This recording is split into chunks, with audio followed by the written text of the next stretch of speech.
मुफ्ती मोहम्मद साहब, तो तवक्कुल कैसे पैदा किया जाए अपने अंदर, कैसे ये यकीन भरोसा अल्लाह ताला पर बढ़ाया जाए?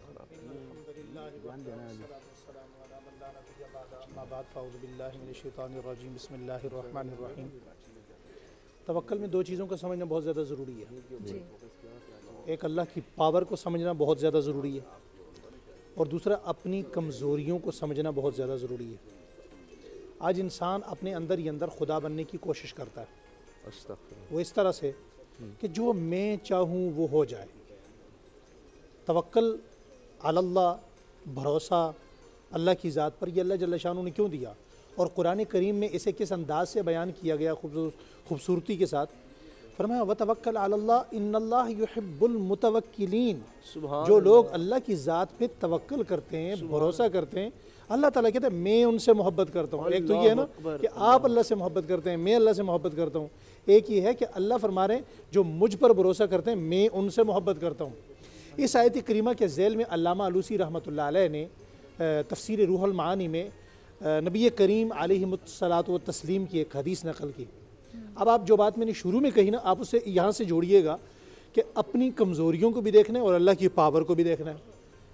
नबी करीम सल्लल्लाहु अलैहि वसल्लम फरमाते हैं, हज़रत अब्दुल्लाह बिन मसूद रज़ी अल्लाह तआला से मरवी है कि जो बंदा अल्लाह की ज़ात पे अपना भरोसा छोड़ देगा, तवक्कुल अलल्लाह भरोसे की रस्सी को छोड़ देगा, अल्लाह जल्ल शानु उसकी ज़िंदगी में उसे उसके हाल पर छोड़ देंगे।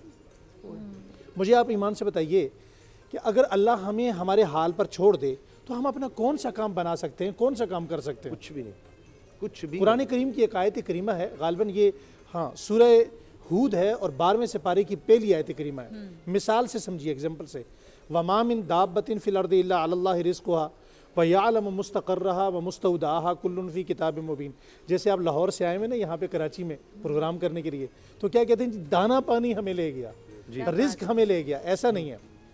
अल्लाह जल्ल शानु अपने बंदे से इतनी मोहब्बत करते हैं, इतना प्यार करते हैं।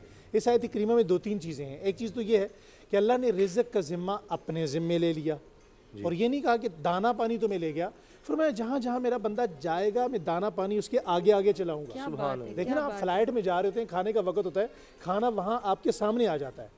मैं जो बात यहाँ समझाना चाहता हूँ वो ये है कि नबी करीम सल्लल्लाहु अलैहि वसल्लम की ज़ात ग्रामी पर जिस वक्त कुरान करीम की, सारा ही कुरान बड़ा खूबसूरत है, मगर जब ये आयत करीमा नाजल हुई तो उसी वक्त में एक वफ्द का एक बंदा आया आपके दरवाजे पर।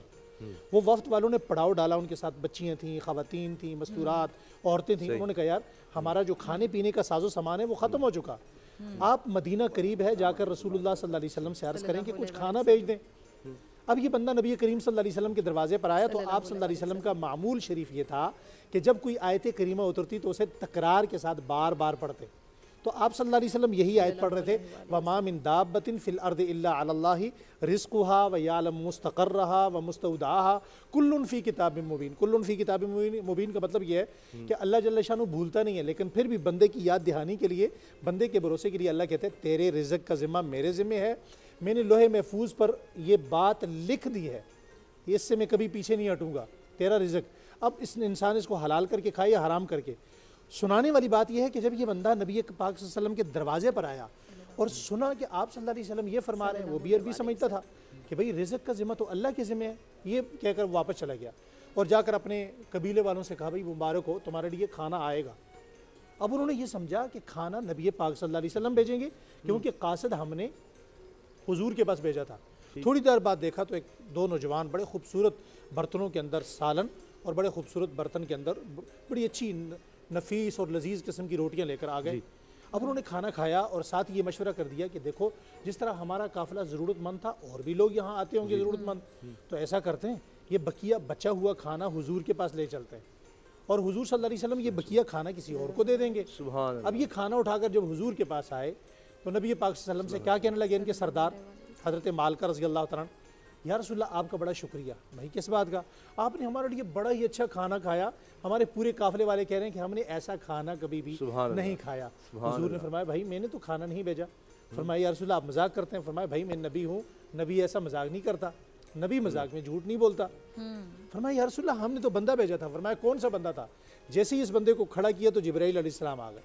और जिब्राईल अलैहिस्सलाम ने आकर कहा या रसूलल्लाह, इस बंदे का, ये जो एक मुसलमान इन्होंने भेजा था, इसका तवक्कल अल्लाह की ज़ात पर, अल्लाह की ज़ात को इतना पसंद आया, इतना महबूब आया, इतना प्यारा लगा, इसने जब वापस जाकर कहा कि रिज़्क़ का जिम्मेदार तो अल्लाह की ज़ात है।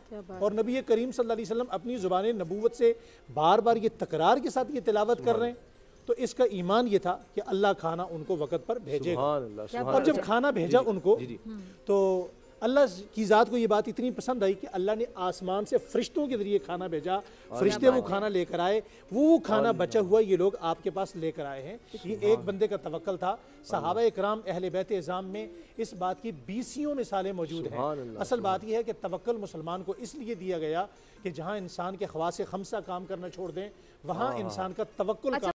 ए नूरे खुदा, नूरे बसीरत की तलब है, रमजान का सदका तेरी रहमत की तलब है। मख्फी हैं इसी माह में रहमत के करीने, गर्दाब से निकले हुए बख्शिश के सफीने, गोया है तेरे इश्क में हम सब बराबर, मजलिस को तू गुलदस्ता फिरदौस बना दे, रिंदों को सनाए शहलौलाक पिला दे, तू शम्मे कलम को यदे बैज़ाई अता कर, बच्चों को तो इफ्तार में तस्नीम अता कर। रमजान मुबारक की खुसूसी नशरियात रमजान में बोल, सिर्फ बोल एंटरटेनमेंट पर। रमजान में बोल।